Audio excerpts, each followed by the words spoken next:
So rather than starting off the day with a run, which is what I typically do these last 2 weeks or have been doing, I tried out this new app, the 7-minute workout, that's been gaining some traction and that I wrote about. And it's basically this high intensity workout in 7-minute. You have 30-second intervals, 10-second breaks, total of 7 minutes. And surprisingly, it was actually really tiring, but fun to do because I can cram it all into my little office space in 7 minutes. Everybody has 7 minutes out of their day. So now it's time to hit the shower.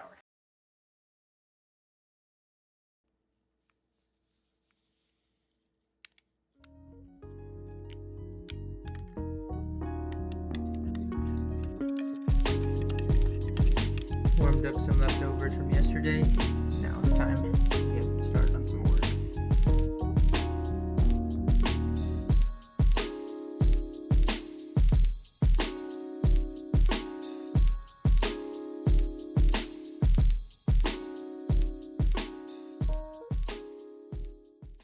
So I've spent the last hour answering some client emails, dealing with some client negotiations, and on top of that, I was watching a Periscope while I was doing that by an artist known as Kina Grannis, who I talk about a lot in these vlogs, singer, songwriter, YouTuber, and she always amazes me because she leverages social media as a musician and artist so well, interacting with her fans on different mediums, be it Snapchat, Twitter, or in this case Periscope.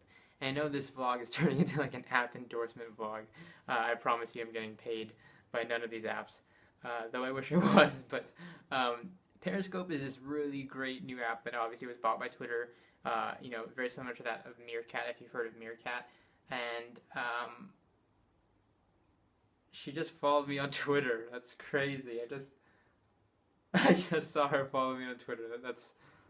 That's awesome. I'm having like an emotional breakdown internally right now. I gotta close out this clip. But what do you call that?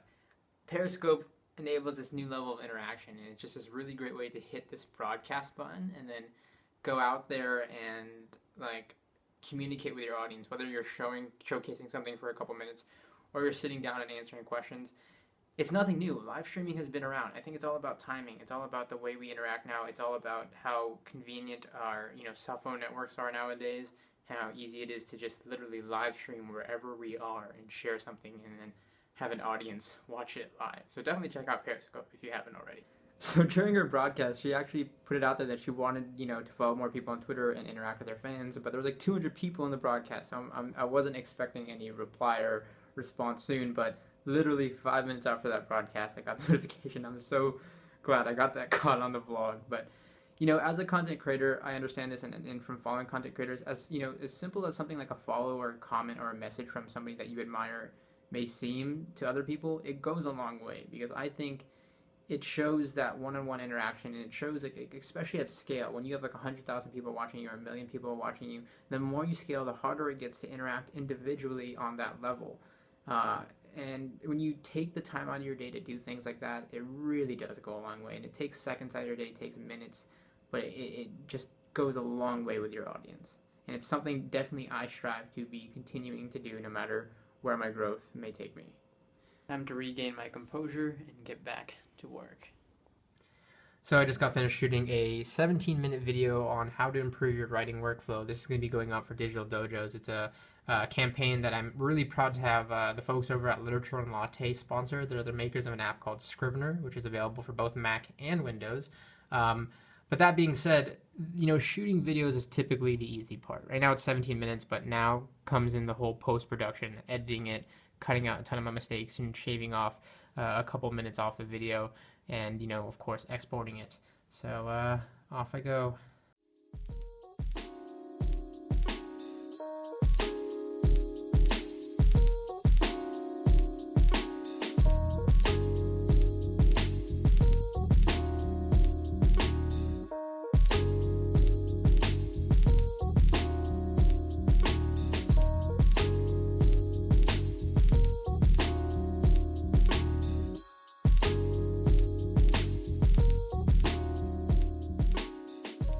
So it's 6 in the afternoon, and I've been working for the last couple hours, writing up some articles and some other things, editing the video, and now I'm going to step out to get some dinner. I'm going to eat at the same place that I ate at yesterday. It's like the regular place, me and my family always go to because it's literally like 5 minutes down the road. And if you can tell, I went total opposite of my color scheme for these last couple days. I've been going all black these last couple of days and kind of switching it up with the pink.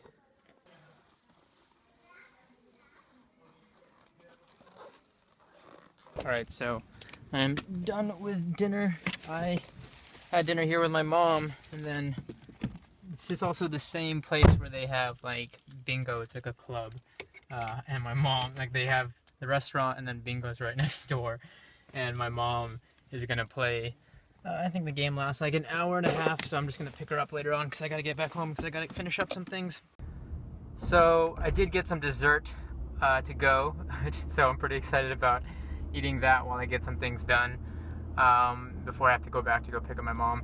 But today's the second day that I've been asked about my job and what I do.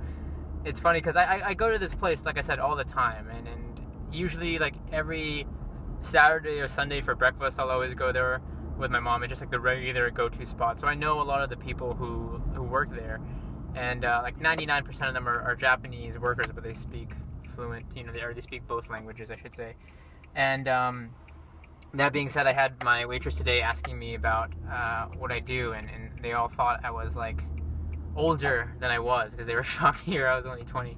I guess because usually when I come there, I always come into the restaurant suited up and stuff like that.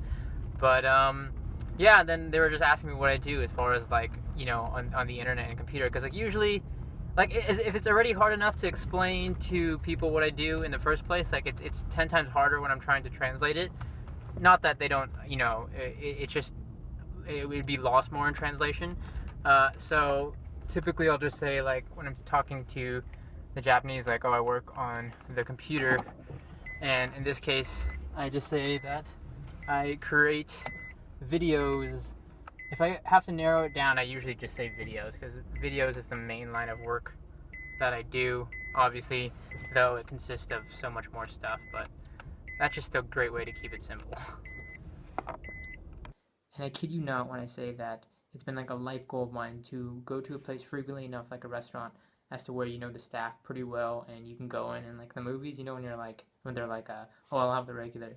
And if there's any place close to that, it's probably the place I just ate at. And truth be told, actually, like one of these days I'd like to actually own, not a restaurant per se, but like a cafe. I've always wanted to own a cafe, not like manage it day to day, like just hire the people, own it, and like go there and work from there. I think that's like one of the ideal life goals for me. Here's the dessert I was talking about. Is it healthy? No. Is it delicious? More than likely.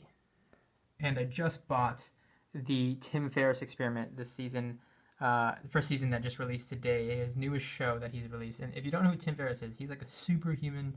He's the best-selling author of The 4-Hour Workweek, The 4-Hour Body, and also another book, The 4-Hour Chef. And the concept of the show is basically he has 5 days to master a specific skill where he has no like background in prior. And I just bought the entire first season because I'm a huge fan of his work, and this is just definitely something that I'm really interested in seeing. So I'm gonna enjoy probably the first episode of that. So I love buying shows like this where like you get everything at once, because nothing excites me more than seeing a list of stuff that I have to consume. So I just finished 2 episodes of the Tim Ferriss Experiment while I was getting some work done, and I gotta say, if you again are a fan of Tim Ferriss, this is definitely worth checking out. And if not, I think it's still worth checking out if you just want to see like a really he really deconstructs these things that he's trying to learn, and it's really interesting just to see that in itself. And the story of him getting the show, I believe he's been fighting for it for over 2 years now to get the digital rights for this show and airing it on iTunes and the digital release and all of that. And he just finally, after those 2 years, got the rights to it and was able to put it out there. So a long journey. So a huge congratulations to him on finally getting the show out. On my way back out to go pick up my mom.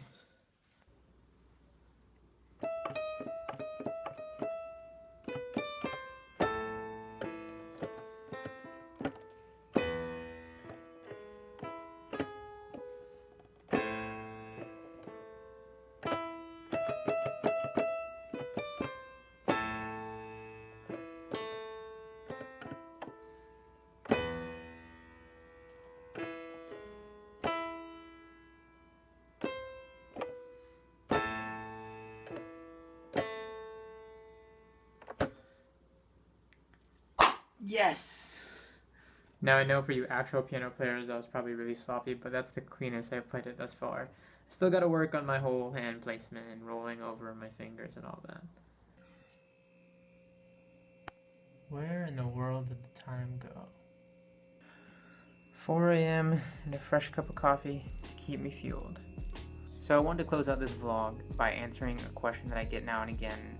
For lack of a better term, what motivates me or what drives me? Why am I up at 5 in the morning right now still working? Why am I working weekends and late nights and, making XYZ sacrifices? And really, the easiest and the most basic way I can put it is I believe in subscribing to a vision above and beyond everything else. Is money, materialistic things, and instilling as much value as possible, are those all a part of it? Yes, they are. They're all a part of the bigger picture, and that's what I believe in. When you learn something, you're taught this is how you start. This is the basics. This is how you start to do this or do that, or this is how you get into this. I look at things in the sense of this is the end game. This is where you want to be. This is the bigger picture. And that's what a vision to me is about.